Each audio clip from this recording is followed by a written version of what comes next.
এই ছেলেটা ভিখারি সেজে একটা শোরুমে ঢুকতেছে ব্যাগ কেনার জন্য। তখনই সে শোরুমের ভেতরে ঢুকে পড়লো, কিন্তু তাকে দেখে দোকানদার এবং কাস্টমার অবাক হয়ে গেল। এই দামি শোরুমের ভেতরে এই ফকিন্নি কি করতেছিল। তখনই দোকানদারকে বলল, আমাকে একটা ব্যাগ দেখান আপনি।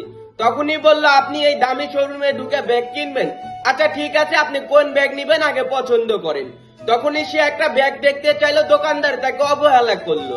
তখনই বলল, তুমি এই ব্যাগ কিনতে পারবে না। তখন সে আর একটা ব্যাগ দেখতে চাইলো, অনেক দামি। তখনই বলল, এইটাও তো অনেক দামি। বলল, আপনার সমস্যা নাই, আমাকে দেখান। তখনই বলল, এটার দাম কত? দোকানদার বলল, আরে ফকিন্নি, এটা তুই কিনতে পারবি না, এটার দাম অনেক। এটা বলে সে কাস্টমার এবং দোকানদারের সাথে হাসাহাসি করতেছে। এটা ছেলেটা একটু রাগ হয়ে গেল। তখনই বলল, তুমি এটা প্যাকেট করে দাও। আর তার বস্তা ভর্তি টাকাগুলা টেবিলের উপর ঢেলে দিল। এইটা দেখে তো দোকানদার এবং আশেপাশের লোকজন অবাক হয়ে গেল। ভিক্ষুক হয়ে এমন কাজ কিভাবে করতে পারে? সে বস্তায় করে টাকা নিয়ে ঘুরতেছে। সত্যি বলতে, পোশাক দেখে কখনো বিচার করবেন না।